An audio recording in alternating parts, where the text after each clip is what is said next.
मित्रों, कैसे हैं आप सभी? अच्छे? उम्मीद है अच्छे ही होंगे। स्वस्थ रहिए, मस्त रहिए और मेरे साथ थोड़े समय के लिए व्यस्त रहिए। मित्रों, मैं आज जो है आप लोगों के लिए ले कर के आया हूँ इस पिटारे में अंग्रेजी के कुछ मज़ेदार वाक्यों के हिंदी अनुवाद, जिनका अगर शाब्दिक अर्थ निकाला जाए तो उनका शाब्दिक अर्थ उनके जो है वास्तविक अर्थ से कुछ अलग ही होता है, क्योंकि ये जो है मुहावरे हैं अंग्रेजी के जो प्रायः जो है प्रयोग किए जाते हैं, लेकिन उनका हिंदी अनुवाद कुछ अलग होता है। उन शब्दों का अर्थ थोड़ा हट के होता है। दोस्तों, हम लोग कभी न कभी अपने जीवन में कहीं किसी अन्य राज्य में जाते हैं जो हिंदी भाषी राज्य नहीं होता है, या फिर कहीं ऐसे जगह पे जाते हैं जहां हमारी मातृभाषा नहीं बोली जाती है, तो वहाँ हमें जो है अपना कन्वर्जेशन करने में, अपनी बात को कहने में परेशानी होती है। ऐसे में जो है, हालांकि हमारी मातृभाषा हिंदी है, हमें हिंदी को बढ़ावा देना चाहिए, हिंदी का सम्मान करना चाहिए, हर तरह से हिंदी फले फूले, ये मेरी भी दिली इच्छा है। और इसलिए जो है मैं हिंदी के जो है विषय में भी हिंदी व्याकरण से संबंधित भी वीडियो आगे चल कर के लाऊंगा। लेकिन दोस्तों, अंग्रेजी एक ऐसी भाषा विश्व की बन चुकी है जो कभी ऐसे समय पे काम आ जाती है जब हम जहाँ पर हमारी मातृभाषा समझने में कोई असमर्थ होता है। तो निश्चित रूप से अंग्रेजी भाषा जो है एक विश्वव्यापी व्यापी भाषा है, जिसका कहीं जो है ऐसे समय पे हम लोग यूज करके अपनी बात को समझा पाते हैं जहाँ पर हमारी मातृभाषा नहीं बोली जाती है। तो अगर हमारी अंग्रेजी अच्छी है और जो है हमारी अंग्रेजी पर पकड़ अच्छी है, तो निश्चित रूप से हम कहीं भी जब बातचीत करते हैं तो लोग प्रभावित भी होते हैं। और ऐसे वक्त पर जब हम कहीं ऐसी जगह पे जाते हैं जहाँ पे हमारी मातृभाषा नहीं बोली जाती है, तो वहाँ पे हम अंग्रेजी के माध्यम से अपना काम चला सकते हैं। तो आइए शुरू करते हैं। आज का जो हमारा मुहिम है, आज हम आप लोगों के लिए कुछ मज़ेदार रोचक जो है अंग्रेजी मुहावरों के हिंदी अनुवाद लेकर के आए हुए हैं, और उम्मीद है आप लोगों को बहुत पसंद आएगा। अगर पसंद आए तो हमारा वीडियो लाइक करिए, सब्सक्राइब करिए और शेयर भी करिए। दोस्तों, पहला जो है सेंटेंस है, यह खुशी के बीच एक खतरा है। यह खुशी के बीच एक खतरा है, इसका जो है अंग्रेजी दिया है, it is like a sword of Damocles. It is like a sword of Damocles, अगर इसका जो है हम हिंदी में शाब्दिक अर्थ निकालेंगे तो थोड़ा सा अर्थ अलग होगा, क्योंकि स्वॉर्ड मीन्स होता है तलवार, और स्वॉर्ड ऑफ डेमोकिल्स जो है यहाँ पे इसका जो शाब्दिक अर्थ लिया गया है, एक स्वॉर्ड ऑफ डेमोकिल्स माने होता है खुशी के बीच खतरा। तो इस तरह से यह खुशी के बीच एक खतरा है, इसका जो है अंग्रेजी होगा, it is like a sword of Damocles. तो दोस्तों, ये स्वॉर्ड ऑफ डेमोकिल्स जो ये है, यह शब्द जो है एक प्रकार से क्या है, यह शब्द जो है आपका आइडम्स है, अंग्रेजी का एक मुहावरा है। दूसरा सेंटेंस हम लोग देखते हैं, बहुत से उम्मीदवार उचित योग्यता के अनुरूप हैं। Most of the candidates are up to the mark. यहाँ पर दोस्तों बहुत से उम्मीदवार उचित योग्यता के अनुरूप हैं। तो यहाँ जो है उचित योग्यता के अनुरूप, यह जो वाक्य है, मतलब वाक्य का यह जो भाग है, हिस्सा है, इसकी अंग्रेजी होगी अप टू द मार्क। तो इस तरह से अगर देखते हैं, most of the candidates are up to the mark, लेकिन अगर हम मार्क माने चिन्ह होता है और अप टू द मार्क माने चिन्ह तक, तो अगर इस तरह से हम शाब्दिक अर्थ निकालेंगे, शब्द का जो है ज्यों का त्यों अर्थ निकालेंगे, तो हमारा अनुवाद गलत हो जाएगा और कहने का जो है सेंस भी गलत हो जाएगा। इसलिए जो है most of the candidates are up to the mark, इसका उचित हिंदी अनुवाद होगा, बहुत से उम्मीदवार उचित योग्यता के अनुरूप हैं। अप टू द मार्क यहाँ जो है आइडियम्स है, यानी मुहावरा है, जिसका अर्थ होता है उचित योग्यता के अनुरूप होना। नेक्स्ट है, समाजवादी समाज में उच्च वर्ग का कोई स्थान नहीं है। There is no room for the upper 10 in the socialist society. समाजवादी समाज में उच्च वर्ग का कोई स्थान नहीं है। There is no room for the upper 10 in a socialist society. तो अगर हम जो है इस सेंटेंस का हिंदी देखें, there is no room, room माने कमरा होता है, for the upper 10 in the socialist society. Upper 10, अगर हम अपर 10 का हिंदी अनुवाद करें तो ऊपरी 10 हो जाएगा। इन द सोशलिस्ट सोसाइटी माने समाजवादी समाज, तो ये तो ठीक है। तो अगर हमें इसका जो है इस सेंटेंस में प्रयोग किए गए आइडम्स और फ्रेजेज के उचित हिंदी अर्थ नहीं मालूम है, उन शब्दों का वास्तविक सेंस नहीं मालूम है, और ग्रुप किस ग्रुप में वह मतलब शब्द का ग्रुप क्या है वह नहीं मालूम है, तो हम निश्चित रूप से जब कभी भी अनुवाद करेंगे या बोलेंगे या कोई हमसे इस तरह से बोलेगा तो हम उसका अर्थ गलत लगाएंगे, हम उसके अर्थ को समझ नहीं पाएंगे। तो there is no room for the upper 10 in a socialist society, यहाँ पर नो रूम माने हो गया कोई स्थान नहीं, कोई स्थान न होना। यहाँ पर रूम का अर्थ कमरे से नहीं है, यहाँ पर रूम का अर्थ है जो है कोई स्थान न होना, कोई जगह खाली न होना। और फॉर अपर 10, यहाँ पर अपर 10 का उचित हिंदी अर्थ है जो है उच्च वर्ग। तो there is no room for the upper 10 in a socialist society, एक समाजवादी समाज में उच्च वर्ग का कोई स्थान नहीं है, इसका यह उचित अनुवाद है। अगला देखते हैं, यह निशाने से बहुत दूर है, it is wide of the mark. दोस्तों मेरा वीडियो जो है आप लोग अंत तक ज़रूर देखिएगा, आपको बहुत सीख मिलेगी, और अगर आपको पसंद नहीं तो आप बीच में छोड़ भी सकते हैं, लेकिन अगर आपको अच्छा लगता है तो आप मेरे वीडियो को अंत तक ज़रूर देखिएगा। यह निशाने से बहुत दूर है, it is wide of the mark. अगर हम जो है वाइड ऑफ द मार्क, यानी मार्क मीन चिन्ह होता है, वाइड माने जो है चौड़ा, तो अगर इस तरह से इसका देखेंगे तो इसका उचित हिंदी अर्थ हमें नहीं पता होगा और हम कहने का सेंस जो है गलत लगा बैठेंगे। तो it is wide of the mark, इसका जो है उचित हिंदी क्या है, यह निशाने से बहुत दूर है।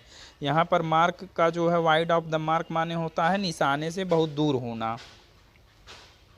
नेक्स्ट है, इस गाड़ी से उसे लाभ के बदले हानि होती है, this car is a white elephant for him. तो अगर हम this car is a white elephant for him, अगर हम इसका जो है अर्थ लगाएं तो इसका अर्थ होगा, अर्थ मतलब अगर हम नहीं जानते हैं कि वाइट एलिफेंट मीन्स क्या होता है अंग्रेजी में, यह नहीं जानते हैं कि यह एक प्रकार का मुहावरा है, आइडियम्स है, तो इसका अर्थ हम सफ़ेद हाथी से लगाएंगे जो है। लेकिन इसका जो है उचित अर्थ क्या है, लाभ के बदले हानि देने वाला चीज़ जो है। वाइट एलिफेंट मीन्स होगा लाभ के बदले हानि पहुंचाने वाली चीज़। This car is a white elephant for him, इस गाड़ी से उसे लाभ के बदले हानि होती है। लेकिन वैसे भी हिंदी मुहावरे में सफ़ेद हाथी होना, सफ़ेद हाथी साबित होना है मुहावरा हिंदी में भी प्रयोग किया जाता है। इसका मतलब होता है कोई ऐसी चीज़ होना जिससे हमें लाभ न होता हो या जो है निरर्थक या बेकार हो। तो इस तरह से अगर आप हिंदी मुहावरा भी जानते हैं तब भी जो है कुछ न कुछ हद तक आप वाक्य का अर्थ लगा सकते हैं, और अगर नहीं जानते हैं तो फिर आपको ये पढ़ना ही पड़ेगा, इसका दूसरा ऑप्शन नहीं है। नेक्स्ट सेंटेंस है, ये दफ्तर में बैठकर काम करने वाले लोग हैं, they are white collar people. अगर हम जो है शाब्दिक अर्थ लगाएंगे वाइट कॉलर पीपुल का, तो सफ़ेद कॉलर मीन्स होता है ये जिनका कॉलर जो है शर्ट का सफ़ेद हो उनका कॉलर, इस तरह से हम अर्थ लगा सकते हैं। अगर हमें यह नहीं पता है कि वाइट कॉलर पीपुल माने होता है उच्च वर्ग के लोग, यानी जो है सफ़ेद पोश लोग, जो एक तरह से मतलब सफ़ेद पोश लोग, ऐसे लोग मतलब जो उच्च दफ्तरों में बैठ कर के काम करते हों। अगर हम जो है ला की बात करें तो वहाँ पर वाइट कॉलर का थोड़ा इससे भी अलग हट करके अर्थ लिया जाता है। वाइट कॉलर पीपुल का अर्थ जो है लॉ में इस तरह से लगाया जाता है, विधिया कानून की भाषा में, कि मतलब जो लोग जो है कोई अपराध करते हों लेकिन समाज के नज़रों में वो बहुत अच्छा काम कर रहे हों दिखावे के लिए, लेकिन अंदर अंदर वो बहुत जो है ख़राब और बहुत मतलब आपराधिक किस्म के लोग हैं, जिनके ऊपर जो है वाइट कॉलर यानी उच्च वर्ग का होने का जो है लेबल लगा हुआ है। समाज का कोई व्यक्ति नहीं जान सकता है कि ये अंदर से कैसे हैं या अंदर से इनका मुख्य पेशा या व्यवसाय कैसा है। तो they are white collar people, इसका अगर हम अंग्रेजी में हिंदी देखेंगे तो इसका अर्थ होगा ये दफ्तर में बैठकर काम करने वाले लोग हैं। नेक्स्ट है यह मूर्खतापूर्ण साहसिक कार्य है। नेक्स्ट है यह मूर्खतापूर्ण साहसिक कार्य है। It is a wild goose chase. अगर हम मूर्खतापूर्ण साहसिक कार्य की अंग्रेजी क्या होगी? Wild goose chase. यह क्या है? एक प्रकार का जो है आइडम्स यानी मुहावरा है, वाइल्ड गूस चेज, और इसकी हिंदी होती है मूर्खतापूर्ण साहसिक कार्य। अगर हम इसका अनुवाद करेंगे मूर्खतापूर्ण साहसिक कार्य, तो इसका अनुवाद अगर हम मूर्खतापूर्ण की करेंगे फिर साहसिक की करेंगे तो वह गलत हो जाएगा। अगर इस तरह का कहीं भी अनुवाद करना या कोई व्यक्ति यह अपने सेंटेंस में बोल रहा है अ वाइल्ड गूस चेज, तो अगर हम जानते हैं तो समझ जाएंगे कि वो कहना क्या चाहता है हमसे। यह मूर्खतापूर्ण साहसिक कार्य है, इसका अंग्रेजी होगा it is a wild goose chase. और वाइल्ड गूस चेज क्या है? ये मुहावरा है जिसका अर्थ होता है मूर्खतापूर्ण साहसिक कार्य। नेक्स्ट है तेरी अन्य मनस्कता तुझे संकट में डाल देगी। तेरी अन्य मनस्कता तुझे संकट में डाल देगी। Your wool gathering will land you in trouble. अन्य मनस्कता माने होता है जो है, अन्य मनस्कता शब्द जो हिंदी का है, इसका मतलब होता है कि मन से मतलब आप कोई काम कर रहे हों लेकिन आपका मन और दिमाग कहीं और हो। Absent mindedness. अगर हम अन्य मनस्कता का जो है अंग्रेजी देखें, इस शाब्दिक देखें कि वर्ड क्या होगा अंग्रेजी में, तो इसका होगा एब्सेंट माइंडेडनेस यानी अन्य मनस्कता। तेरी अन्य मनस्कता तुझे संकट में डाल देगी। तो यहाँ पर अन्य मनस्कता तुझे संकट में डाल देगी, यहाँ पर अन्य मनस्कता का अगर हम जो है आइडम या मुहावरा देखेंगे तो अंग्रेजी में ऊल गैदरिंग जो है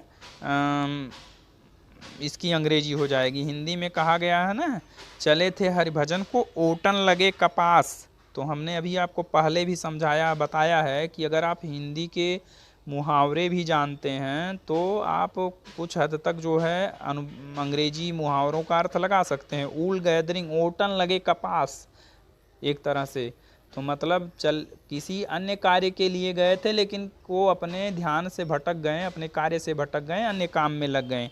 तो यानी कोई काम करते हुए दिमाग कहीं और रहे, मन कहीं और रहे, जो काम कर रहे हैं वहाँ मन न रहे आपका, तो उसको कहते हैं अन्य मनस्कता। तेरी अन्य मनस्कता तुझे संकट में डाल देगी। Your wool gathering will land you in trouble. तो इस तरह से जो है ऊल गैदरिंग का क्या अर्थ है? अन्य मनस्कता यहाँ पर है, यह एक प्रकार का आइडम्स है। नेक्स्ट है वह अपने विरोधियों को सताने में मग्न रहता है। ही इंडल्जेज इन विच हंट। इंडल्जेज माने होता है संलिप्त रहना, किसी चीज़ में व्यस्त रहना, या जो है कोई आपराधिक कार्य करने में व्यस्त रहना। इंडल्ज मीन्स होता है आपराधिक कार्य करने में व्यस्त रहना। He indulges in witch hunt. Witch hunt means हो गया जो है विरोधियों को सताने में मग्न रहता है। विच हंट माने होता है विरोधियों को सताना। तो इस प्रकार से ही इंडल्जेज इन विच हंट, या ऐसे कह सकते हैं indulging one self in witch Hunt, यह प्रकार का जो है आइडम्स है जिसका अर्थ होता है विरोधियों को सताने में लगे रहना। नेक्स्ट है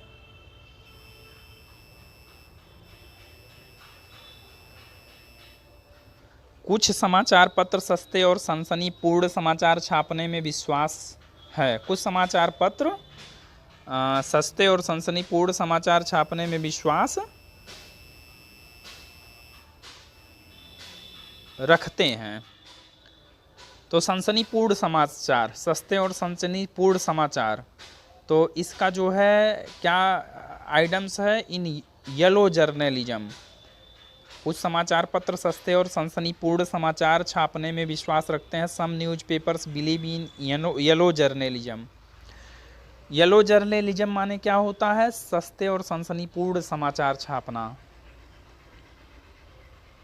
तो इस प्रकार से येलो जर्नलिज्म एक प्रकार का आइडम है, मुहावरा है जिसका अर्थ होता है सनसनीपूर्ण समाचार छापना। नेक्स्ट है उसने समय पर मेरी बड़ी मदद की। ही रेंडर्ड मी ईओमैन सर्विस। यहाँ पर अगर हम देखें ईओमैन सर्विस तो जो कोई बहुत अच्छा किसी के लिए बुरे समय पर बहुत आकर के उसको बचा लेता है, या फिर जो है कोई किसी मुसीबत में पड़ा है और अचानक जो कोई ऐसा व्यक्ति आ जाए कि जो उसको मुसीबत से निकाल ले, छुटकारा दे, तो अंग्रेजी में उसको कहते हैं योमैंस। तो यहाँ पे जो है उसने समय पर मेरी बड़ी मदद की, ही रेंडर्ड मी योमैन सर्विस। तो यहाँ पर योमैन सर्विस माने हो गया एक तरह से, अगर यह रेंडरिंग वन सेल्फ योमैन सर्विस माने समय पर जो है बड़ी मदद करना, इसकी हिंदी हो जाएगी। नेक्स्ट है, उसका जन्म शुभ नक्षत्र में हुआ, he was born under a lucky star. शुभ नक्षत्र में हुआ तो he was born under a lucky star. यहाँ पर जो है born under a lucky star, यह आइडम्स है, मुहावरा है, इसका अर्थ होता है शुभ नक्षत्र में जन्म होना। नेक्स्ट है, अकाल के समय एक टुकड़ा रोटी भी बहुत कीमती होती है। अकाल के समय एक टुकड़ा रोटी भी बहुत कीमती होती है। During famine even a slice of bread is worth its way in gold. During famine माने अकाल के समय, even a slice of bread माने, स्लाइस ऑफ ब्रेड माने होता रोटी का जो है टुकड़ा, is worth its weight in gold, बहुत कीमती होना कि यहाँ पे अंग्रेजी हो जाएगा weight in gold, worth its weight in gold, बहुत कीमती होना एक प्रकार का आइडम्स या मुहावरा है। अगर हम जो है इसका हिंदी में अनुवाद लगाएंगे, शाब्दिक अर्थ करेंगे तो हो जाएगा सोने में तौला जाना जो है एक तरह से, लेकिन अगर हम जो है इसका सेंस देखेंगे तो सेंस हो जाएगा बहुत कीमती होना। ड्यूरिंग फेमिन मतलब जो है फेमिन या काल के समय, इवन माने यहाँ तक कि स्लाइस ऑफ ब्रेड माने रोटी का एक टुकड़ा, is worth its weight in gold, सोने से भी जो है सोने की तरह कीमती होता है। एक तरह से आप कह सकते हैं कि सोना कीमती होता है, तो weight in worth its weight in gold माने हो गया बहुत कीमती होना। नेक्स्ट है, वह भोजन बनाने में निपुण है। She is capital hand in cooking. She is capital hand in cooking, तो कैपिटल हैंड इन कुकिंग यह आइडम्स है और इसका हिंदी होगा जो है भोजन बनाने में निपुण होना। अगर कैपिटल हैंड का हम हिंदी अनुवाद करेंगे तो गलत हो जाएगा। इसका कैपिटल हैंड एट कुकिंग यह एक प्रकार का आइटम है और इसका प्रयोग होता है भोजन बनाने में निपुण होना, या कैपिटल हैंड इन समथिंग, किसी चीज़ में निपुण होना। कैपिटल हैंड की हिंदी होती है किसी चीज़ में निपुण होना।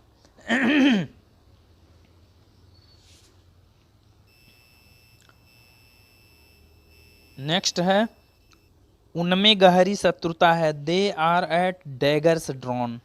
उनमें गहरी शत्रुता है, they are at daggers drawn, जो है गहरी शत्रुता। गहरी शत्रुता की अंग्रेजी क्या है, इंग्लिश है डैगर्स ड्रॉन। तो इस प्रकार से नेक्स्ट है, वह बहुत उदासीन और उत्साहहीन है, ही इज इन द डोल्ड्रम्स।